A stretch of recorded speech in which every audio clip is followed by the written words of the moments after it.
안녕하세요. 어제 예고해 드렸듯이 오늘은 분배정의에 관해서 해볼 것이고요. 분배정의에 관해서 가장 깊이 고민한 학자인 롤즈의 이론에 대해서 여러분과 함께 이야기를 해볼까 합니다.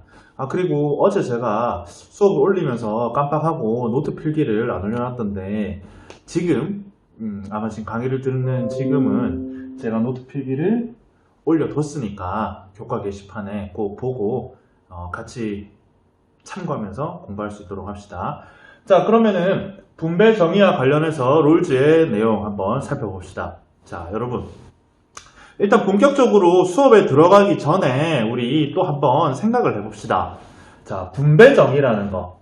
우리 지난 시간에 분배 정의라는 것은 가치 있는 것을 분배하는 문제라고 했어요. 누구에게 얼마만큼의 돈을 줄 것이고, 누구에게 어떤 직업을, 누구에게 어떤 지위와 명예를, 누구에게 어떤 대학을 가는 게 옳은 것인가.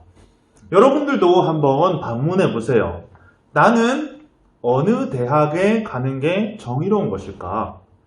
그리고 내 친구는, 내 남자친구는, 내 여자친구는, 혹은 내 형제는, 내 자매는, 내 주변 사람들은 어느 대학에 가는 게 정의로울까? 이런 것들을 한번 생각을 해보자라는 거죠.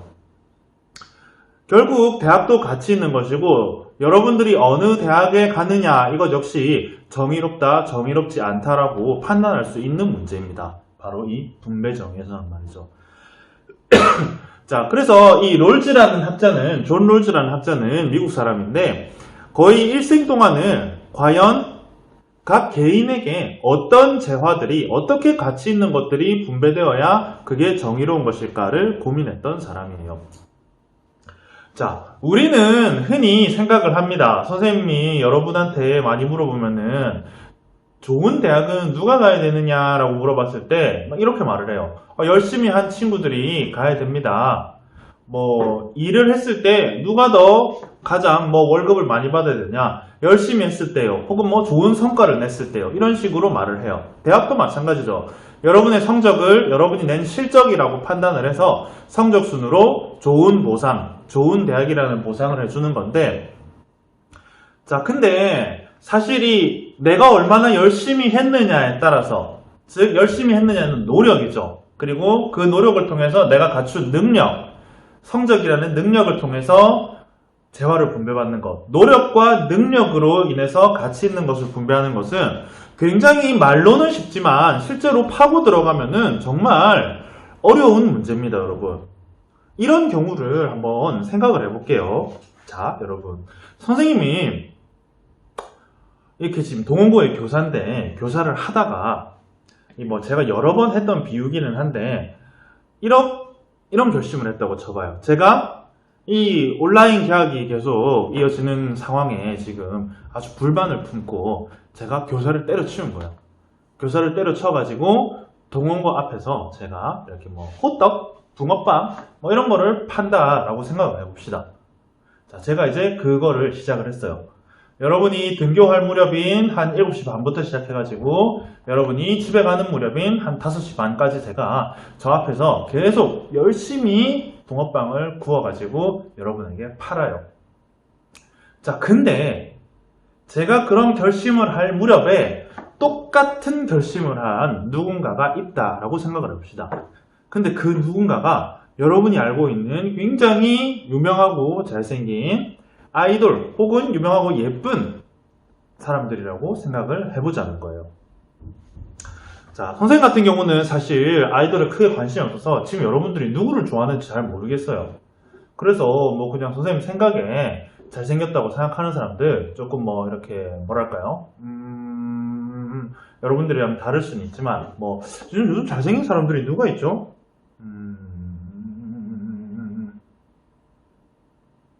아무튼 그냥 선생님 별로 잘생겼다고 생각하지는 않지만 잘생겼지만 별로 좋아하진 않지만 아무튼 정혜인의 경우를 한번 생각해볼까요?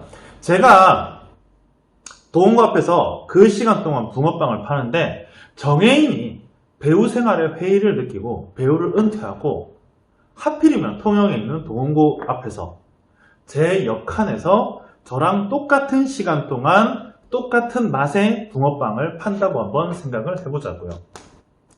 자, 붕어빵의 맛이 똑같고요. 붕어빵에 쏟는 노력도 저나 정혜인은 똑같습니다. 일하는 시간도 서로 똑같아요. 그렇다면은 여러분, 성과에 있어서 내가 어떤 돈을 분배받는 거에 있어서 결과를 분배받는 거에 있어서 노력과 능력이 중요하다면은 정혜인과 저는 붕어빵이라는 항목에 대해서 똑같은 노력과 똑같은 능력을 쏟았어요. 자, 근데 과연 그렇게 장사를 시작하고 한 달 뒤에 매출이 공개되었을 때 저랑 정혜인의 매출은 같을까요? 당연히 같을 리가 없겠죠, 여러분. 당연히 같을 리가 없어요. 누가 더 매출이 높겠습니까? 조금 여러분들이랑 아마 지금 이 시점에 친해졌다면은 아주 공감 능력과 동정심이 뛰어난 어떤 특히 여학생들 같은 경우는 선생님의 손을 들어주는데, 대부분의 경우 우리 객관적으로 생각을 해봤을 때 당연히 정혜인이 압도적으로 돈을 많이 벌었을 겁니다. 그쵸? 제가 붕어빵 하나 팔 때 정혜인은 붕어빵을 한 20개, 30개 팔았을 거예요. 자, 근데 여러분 이게 아닌 것 같죠? 여기다 한 가지 장치를 더 해볼까요? 붕어빵을 사가는 사람한테는 저랑 정혜인이 둘 다 붕어빵을 사줘서 너무 고마우니까 같이 셀카를 찍어준다고 쳐봅시다. 제 붕어빵을 사가는 사람은 저랑 셀카를 찍어야 되고요.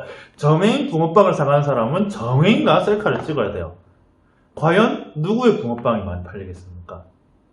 그렇죠. 당연히 정혜인이겠죠. 자, 근데 여기에서 여러분 우리는 한 가지 슬픈 질문을 할 수밖에 없어요. 매출의 차이가 나는 건 뭐 때문이죠? 똑같은 노력과 능력을 쏟았는데. 뭐 때문이죠, 여러분? 아무도 안 들어요. 크게 한번 말해보세요. 맞아요. 여러분 아마 말했겠죠? 얼굴 때문입니다. 얼굴. 외모 때문이죠. 근데 이 외모라는 것은 말이죠, 여러분. 사실 노력을 통해서도 가꿀 수도 있지만 여러분도 다들 인정하잖아요. 대부분 타고나는 거라고요. 제가 어릴 때 막 진짜 나쁜 짓을 많이 하고 막 물건을 훔치고 막 노인네들한테 담배빵 놓고 그렇다고 해서 이 얼굴로 태어나고, 정혜인은 어릴 때부터 막 봉사활동을 다니고 그래서 그 얼굴로 난 게 아니잖아요. 그렇죠? 태어나면서부터 정해진 거란 말이죠. 내가 잘해서 한 것도 아니고 못해서 얻은 것도 아닌 그 무언가 때문에 나의 노력과 능력이 어떻게 되고 있습니까? 제대로 평가받고 있지 못하고 있다는 거예요. 정혜인 역시 마찬가지겠죠. 지나치게 잘생겼다는 이유로 그 사람의 본인의 노력과 능력이 붕어빵의 경우에 한해서 지나치게 고평가되고 있다는 거예요. 자, 이런 식으로 우리 사회에서 가치 있는 것을 분배하는 데 있어서 무엇을 기준에 놓고 분배를 할 것인가, 이거는 굉장히 어려운 문제입니다, 여러분.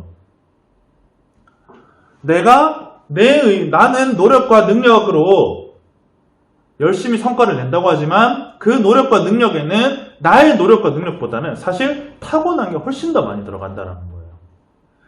자, 똑같이 공부를 열심히 하는 학생이 있다고 쳐봅시다. 근데 한 명은 강남에서 태어났어요. 강남에 있는 부잣집 자식으로 태어났고, 또 어떤 학생은 시골에서 태어났어요. 그러면은 둘 다 똑같은 지능을 가지고 똑같은 시간을 공부한다고 했을 때 우리는 대부분 누구의 성적이 더 높을 것으로 예상할 수 있습니까? 강남 학생 때문이죠. 근데 그거는 뭐 때문이죠? 그 친구가 태어난 환경 때문이에요.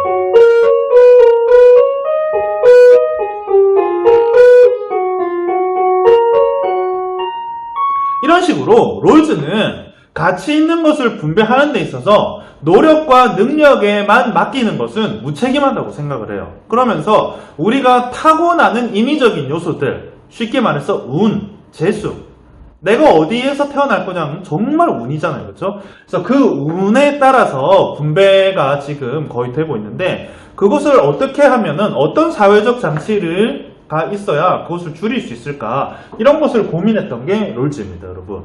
자, 그래서 롤즈는 열심히 고민을 해가지고 본인의 정의론이라는 이론을 정립해내고요. 그 자신의 정의를 공정으로서의 정의라고 이름을 붙입니다. 그러면은 롤즈가 고민한 결과 가치 있는 것을 분배하는 데 있어서 임의적 요소, 운의 역할을 얼마나 어떻게 줄여 나갈 수 있는지 롤즈가 고민한 그 결과들을 우리가 한번 살펴볼게요. 자, 지금 여기 선생님이 언뜻 보니까 지금 필기가 삭제되어 있는데, 일단 롤즈는 이렇게 생각을 합니다. 정의로운 분배에 있어서 정의로운 분배를 말하는 거에 있어서 분배의 결과를 가지고 정의로움을 판단할 수는 없다. 사람이 두 사람이 있고 초코파이가 두 개 있는데 우리가 결과만 놓고 판단했을 때는 한 사람한테 초코파이를 하나씩 주는 게 정의로울 것 같죠. 근데 여러분 파고 들어가 보면 어떻습니까? 배가 고픈 사람이 있을 수 있고 배가 부른 사람이 있을 수 있고 그렇다면 초코파이를 공평하게 주는 것보다 다르게 주는 게 정의로울 수 있겠죠. 이런 식으로 롤즈는 결과를 가지고 정의로움을 판단하면 안 된다라고 생각을 해요. 그래서 롤즈는 자신의 정의론의 형식을 어떤 형식으로 정하냐면은 절차적 정의라는 형식으로 일단 정의를 합니다. 자, 롤즈의 정의론의 형식은 절차적 정의예요. 여러분 지금 필기 안 적혀있는데 선생님이 자막으로 띄워줄 거고요. 여러분은 꼭 필기를 하셔야 됩니다. 롤즈의 정의론의 형식은 절차적 정의라는 겁니다. 절차적 정의라는 것은 무엇이냐면요. 이런 거예요. 정의로운 결과가 어떤 결과인지 모르겠다. 그렇기 때문에 최대한 공정한 절차를 마련해 놓고 그 절차에 따라 나온 결과는 어떤 결과가 나오든 무조건 정의로운 것으로 받아들이자. 이게 바로 절차적 정의입니다, 여러분. 생소하게 들리실 수 있겠지만 지금 현대사회에서 대부분의 분배는 절차적 정의로 이루어지고 있어요. 대표적으로 여러분의 대입도 마찬가지입니다.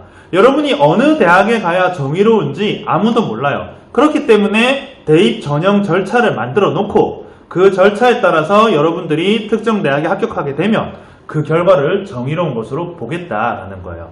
자, 그래서 롤즈는 자신의 정의론의 형식을 절차적 정의로 두다 보니까 롤즈의 그 다음 고민은 뭐가 되냐면은 그렇다면은 정의로운 결과를 담보할 수 있는 공정한 절차란 무엇일까라는 고민을 하게 된다는 겁니다.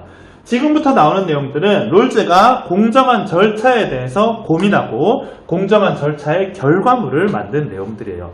자, 그럼 이제 본격적으로 들어가 봅시다. 자, 롤즈는 공정한 절차를 마련하기 위해서 한 가지 상황을 상상을 해봅니다. 그 상황의 이름이 바로 원초적 상황이에요. 이 원초적 상황이라는 것은 어떤 상황이냐면은 첫 번째 나오죠. 사회의 기본 가치가 분배되기 이전인 가상 상황입니다. 사회의 기본 가치가 분배되기 이전인 가상 상황을 상상해 보는 거예요. 여러분도 한번 상상을 해보세요. 여러분이 어떤 나라에 들어가서 살 거예요. 근데 그 나라에서 돈은, 직업은, 대학은 어떻게 분배할지 분배 절차가 정해지지 않는 나라에 여러분이 이제 들어가서 산다라는 거예요. 자, 롤즈는 그 상황을 상상을 해봅니다. 근데 그때 인간의 특징은 합리적 이기주의, 합리적이고 이기적입니다. 합리적이고 이기적인 인간들이, 자, 그림으로 한번 표현할게요. 여기 A라는 나라가 있는데 이 나라에는 아직 사회적 기본 가치에 대해서 분배 규칙이 정해져 있지 않아요. 근데 이제 여러분이 여기 들어가서 살아야 돼요. 여러분은 다 공통적으로 합리적이고 이기적입니다.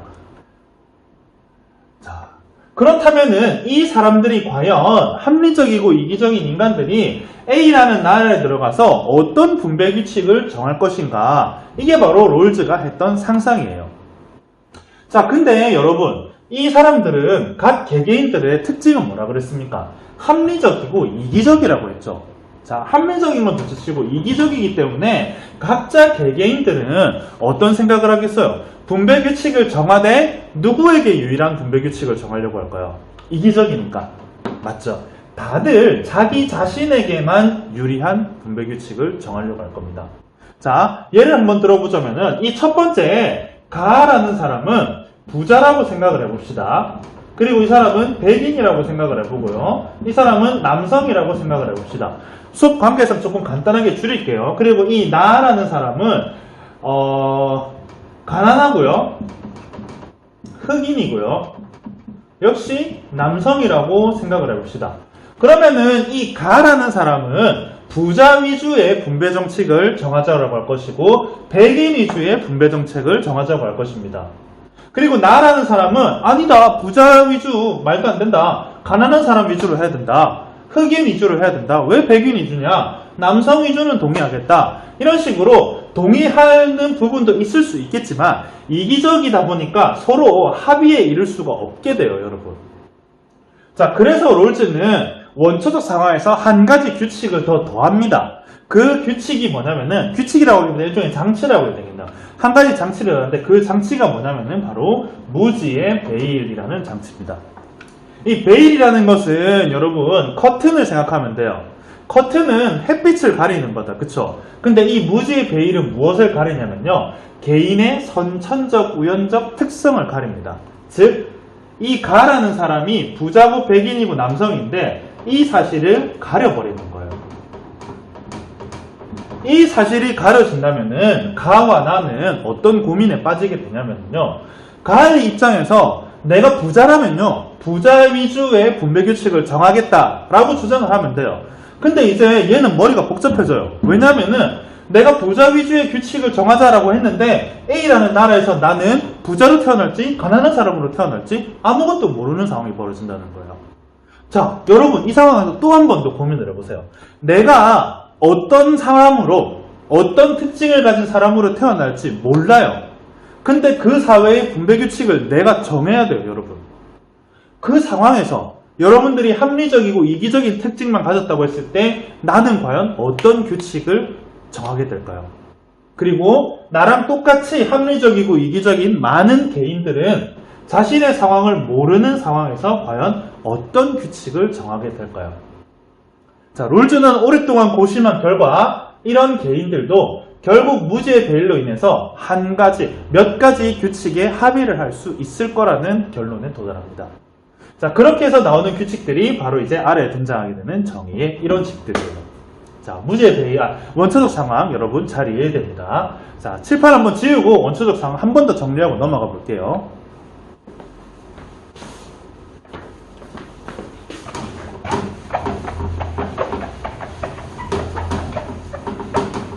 자, 원초적 상황이라는 것은 기본 가치가 분배되기 이전인 가상 상황이라고 했습니다. 그렇죠? 가상 상황인데 우리 가상 상황에 즉 특정 나라에 분배 규칙이 없는 나라에 여러분이 들어가서 분배 규칙을 정해야 돼요.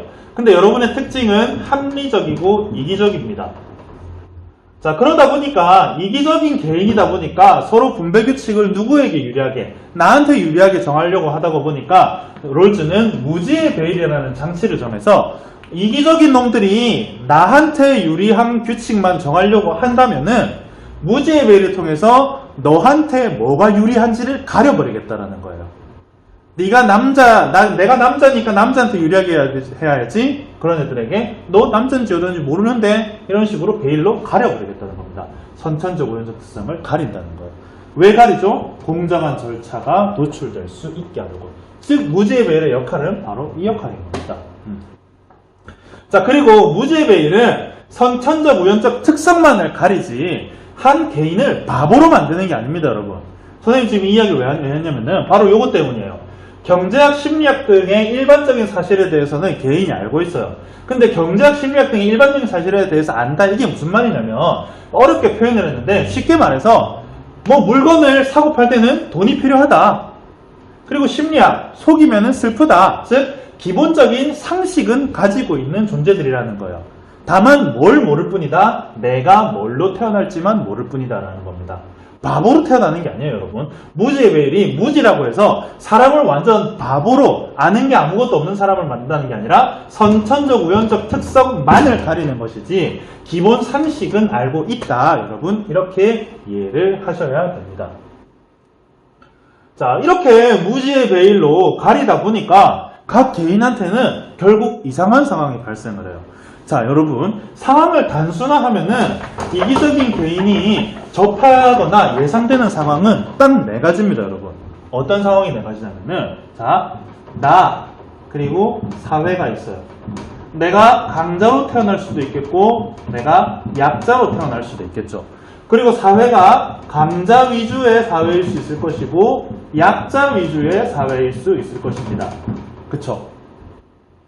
자, 그러면은 그런 상황에서 내가 강자인데 강자 위주의 사회에서 태어나는 거 괜찮죠? 약자인데 약자 위주의 사회에서 태어나는 거 괜찮아요. 그쵸? 근데 여러분 이게 서로 교체된다고 생각을 해봅시다.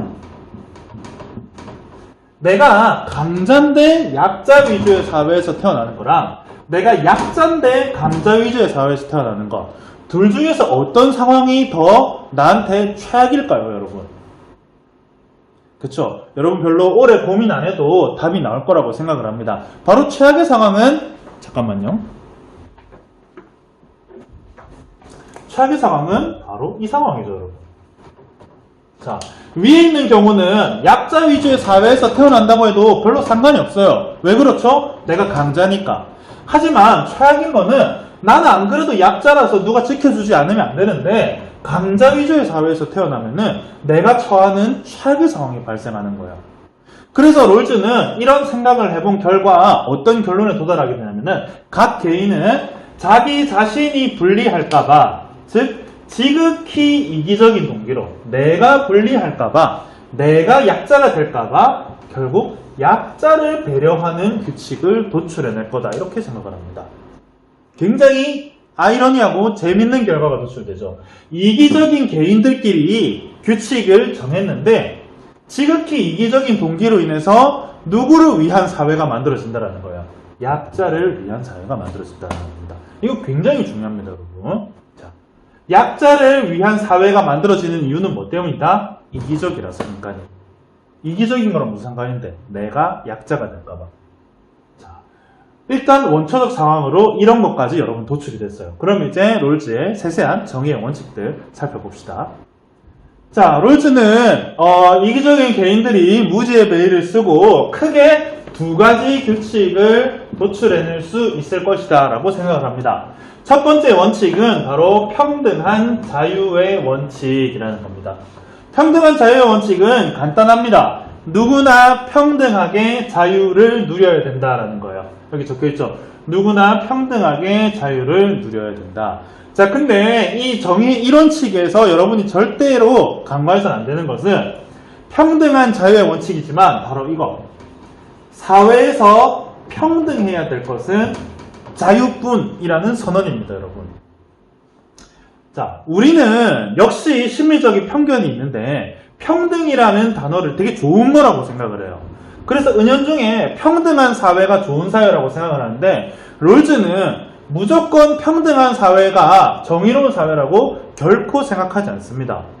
그거는 뒤에 쌤이 이 원칙 설명하면서 설명해 줄 텐데 롤즈는 한 사회가 정의로우려면은 구성원들 모두 평등하게 가져야 될 것은 자유밖에 없다라고 생각을 해요. 이거 반드시 명심해야 됩니다, 여러분. 그래서 이런 칙을 어떻게 보면은 평등해야 될 것들에 대한 원칙이에요. 그게 뭐다? 자유라는 거죠. 이거 반드시 명심해야 됩니다, 여러분. 자, 이런 칙으로 인해서 어떠한 경우에서도 자유는 평등해야 된다. 그리고 이런 칙에 1이라는 숫자가 괜히 있는 게 아니에요. 이런 칙과 이 원칙이 붙으면은 서로 충돌할 때 뭐가 더 우선되어야 된다? 이런 칙이 우선되어야 된다라는 겁니다. 자, 그리고 간혹 시험 문제에서 이렇게 나올 수가 있겠죠. 롤즈의 이런 칙은 자유의 무제한적 허용을 말하는 것이다. 이런 말이 나올 수 있는데, 자, 자유를 무제한으로 허용하는 것은 절대 아닙니다. 내 자유를 누리되 남의 자유를 침범해서는 안 되고요. 더 큰 자유의 보장을 위해서는 일부 제한될 수도 있다. 이건 무슨 말이냐면요. 우리 요즘 코로나 사태로 잘 알려져 있는데, 내가 마스크를 쓰든 말든, 내가 나이트를 가든 말든 내 자유예요, 솔직히. 그쵸? 내가 마스크를 쓰지 않음으로 인해서 많은 사람들이 어떤 건강의 자유, 신체의 자유를 잃을 위기에 처할 때 국가에서는 일시적으로 너 이 새끼 이 기간 동안 마스크 써, 이런 식으로 전체의 자유 보장을 위해서는 내가 누린 자유 중에 일부는 제한될 수 있다, 이런 말입니다. 그래서 자유의 무제한적 허용을 말하는 것은 아닙니다, 여러분. 자, 아무튼 이런 칙이 말하는 것은, 이런 칙은 평등한 자유의 원칙인데 그냥 평등한 자유의 원칙이라고 여러분 기억해 두시기보다는 자유만 평등해야 된다, 이렇게 기억을 해 두시는 게 훨씬 더 문제 풀기는 좋을 겁니다. 자, 그 다음 2원칙. 2원칙은요, 여러분, 불평등에 관한 원칙입니다. 롤즈는 아까 말했듯이 평등해야 될 것은 자유밖에 없어야 된다라고 생각을 합니다. 자, 그러면 그 외에는 조금 불평등해야 된다. 자유 말고 기회도 들어가겠네요. 그런데 사회에는 반드시 불평등이 있어야 된다고 생각을 해요. 왜냐하면은 모두에게 평등하게 분배되는 사회, 절대 좋은 사회가 아니죠. 내가 일을 안 해도 10을 받고 일을 해도 10을 받는다면 누가 일을 하겠습니까? 그렇죠? 사람들이 일을 하면은 일을 한 만큼, 열심히 한 만큼 받아야 되는데 그 차이를 줄여보자. 이게 바로 이 원칙인데, 자, 2-1원칙 차등의 원칙입니다. 차등은 평등의 반대말입니다, 여러분. 자, 차등의 원칙은 무슨 뜻이냐면은, 자, 사회 경제적인 불평등은 최소 수혜자에게 최대의 이익이 될 때만 정당화된다라고 말을 합니다. 자, 이거 중요합니다, 여러분. 사회 경제적 불평등이라는 건 무슨 뜻이냐면요. 사회적 가치, 지위를 뜻합니다. 지위, 명예, 직업을 뜻하고요. 경제적 가치는 돈을 의미해요. 즉, 돈이나 직업의 불평등은 최소 수혜자에게 이익이 될 때 정당화된다는 거예요. 그러면 이 최소 수혜자라는 것은 무슨 뜻이냐? 최소 수혜자, 단어 뜻 그대로만 하면 최소한으로만 받은 사람들을 의미해요. 근데 뭘 최소한으로만 받은 사람들? 임의적인 운을 최소한으로 받은 사람들을 의미합니다. 즉, 사회적 약자를 의미해요. 즉, 사람이 가진 능력에 따라서 얼마든지 경제적 불평등이 있을 수 있다. 룰즈 인정합니다. 하지만 그 경제적 불평등이 사회적 약자에게 이익이 되는 방식으로 불평등해야 된다라는 거예요. 즉, 불평등의 격차가 너무 커서는 안 되고, 능력이 있어서 돈을 버는 사람들이 있다면 그 사람들의 어떤 수익의 일부는 사회적 약자에게 이익이 돼야 되고, 이런 식으로 사회 경제적인 불평등 차이 인정한다. 노력과 타고난 거의 차이 인정한다. 하지만 사회적 약자에게 이익이 돼야 된다. 자, 근데 여러분 여기서 조금 의문이 될 수 있겠죠. 선생님, 이 규칙들은 원초적 상황에서 이기적인 개인들이 도출한 원칙인데 왜 약자를 돕는 원칙이 나오죠? 여러분, 왜 약자를 돕는 원칙이 나왔습니까? 아까 위에서 나왔죠. 이기적 개인이기 때문에 내가 약자가 될까봐 약자에게 이익이 되는 원칙을 한다고요. 밑에 그대로 나오죠. 자신이 불리한 상황에 놓일 가능성을 염두에 둬서 이런 원칙이 나온다는 겁니다. 자, 그리고 두 번째, 사회 경제적 불평등은 또 똑같이 나오죠. 여기서 그래서 선생님이 이 원칙이 불평등에 관한 원칙이라고 했습니다. 사회 경제적 불평등의 계기가 되는 직위와 직책은 모든 사람들에게 열려 있어야 된다. 이건 무슨 말이냐면은, 여러분, 직위와 직책 중에서 돈과 명예의 차이를 줄 수 있는 직위와 직책들이 뭐가 있겠습니까? 모든 직업들이 마찬가지겠죠. 그래서 이 원칙은 무슨 말이냐면은, 직위에 따라서 사회 경제적 불평등이 일어나는 건 인정해. 하지만 그 직위를 얻을 수 있는 기회는 누구에게나 균등하게 주어져야 된다. 이 말인 겁니다, 여러분. 무슨 말씀이신지 알겠죠? 교사보다 의사가 돈 훨씬 많이 버는 거, 그 불평등 인정할 거야. 하지만 교사든 의사든 할 수 있는 기회는 모두에게 열어놓겠다라는 겁니다. 기회를 열어놓을 테니까 불평등을 얻고 싶으면 네가 잡아라. 그리고 네가 약자라고 하더라도 웬만하면 약자에게 이익이 되는 방식으로 갈 거다. 대학에서도 사회배려자 전형이 있듯이 말이죠. 이게 바로 정의의 이 원칙들입니다. 그래서 롤즈의 이 원칙과 이 원칙을 여러분 지금 배웠는데 크게 보자면요. 이 원칙은 평등한 원칙에 관한 것이고요. 평등한 원칙이고 게다가 어떤 정치적인 가치와 관련된 겁니다. 자유. 그렇죠? 근데 이 원칙 같은 경우는 불평등에 관한 것이고 사회 경제적 가치에 관한 것이에요. 즉 롤즈가 생각하는 정의로운 사회라는 것은 정치적 가치, 자유와 같은 정치적 가치는 평등하게 분배되고 사회 경제적 가치, 돈과 지위 같은 사회 경제적 가치는 불평등하게 분배되되 사회적 약자에게 유리한 방식으로 불평등한 사회. 이게 바로 롤즈가 생각하는 정의로운 사회라는 겁니다.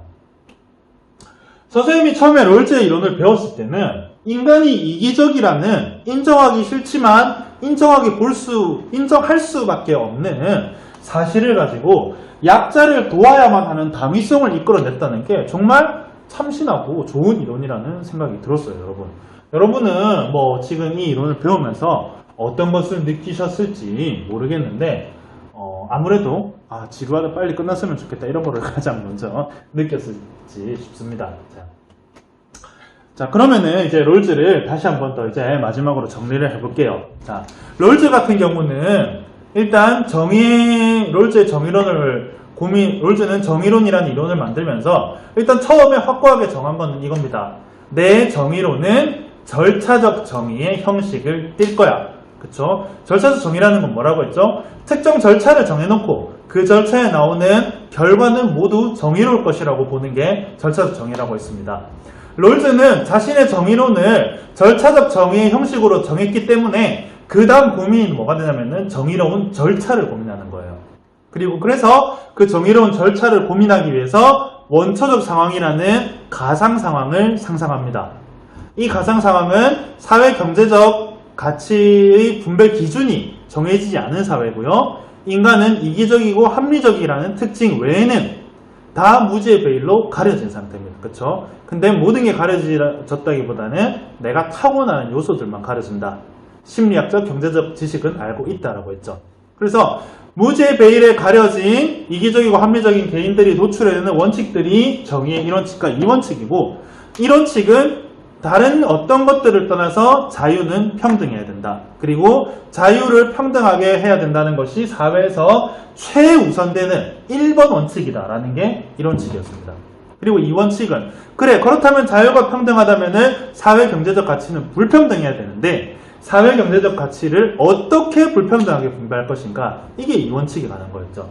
2-1원칙 자등의 원칙은 사회 경제적 가치를 불평등하게 분배하되 약자에게 이익이 되는 방식으로 분배하자. 그리고 2-2원칙 기회균등의 원칙은 사회 경제적 가치의 차이를 가지고 올 수 있는 직업은 누구나 할 수 있게 그 기회를 열어두자. 이게 바로 기회균등의 원칙이었습니다. 자, 선생님이 방금 이 칠판을 안 보고 말을 했어요. 저는 당연히 이게 직업이기 때문에 당연히 이런 거를 할 수 있어야 되는데 선생님 조금 높아심일지 모르겠지만 여러분도 이 정도로 말할 수 있도록 이 부분은 특히 조금 복습을 많이 해뒀으면 좋겠습니다.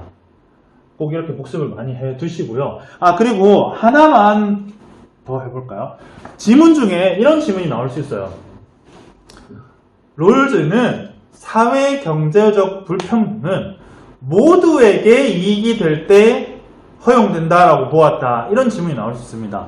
우리가 배우는 거는 분명히 약자에게 이익이 될 때, 약자에게 최대의 이익이 될 때 정당화 된다라고 했는데 가끔 질문에 모두에게 이익이 될 때라고 등장할 때가 있어요.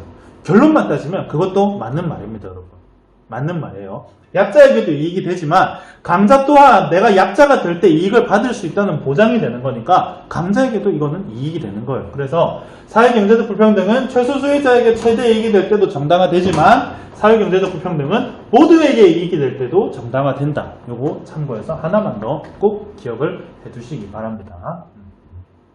아무튼 여러분 오늘 여기까지만 할 거고요. 롤즈의 정의론은 굉장히 중요한 이론입니다. 그리고 뭐 나름 여러분이 배웠던 다른 이론들과는 달리 다른 이론들이 어떤 느낌이었을지 모르겠지만 굉장히 우리가 지금 생각해도 이해가 되고 공감할 수 있는 이론이라고 생각이 돼요. 그래서 시험에서도 굉장히 잘 나오기 때문에 꼭 여러 번 반복해서 특히 신경 써서 복습을 해주시기 바랍니다. 지금 녹화가 몇 분쯤 이어졌을까요? 잠깐만요.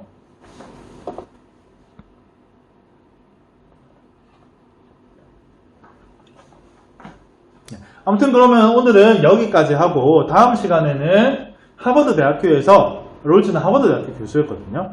롤즈의 바로 옆방을 사용했고 롤즈랑 친하게 지냈지만 이론적으로는 전혀 다른 분배 이론을 가지고 있었던 노직의 이론에 대해서 한번 배워보겠습니다.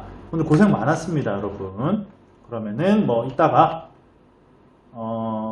알아서 공부하시고 잘 쉬시고 하세요. 다음에 또 봅시다. 안녕.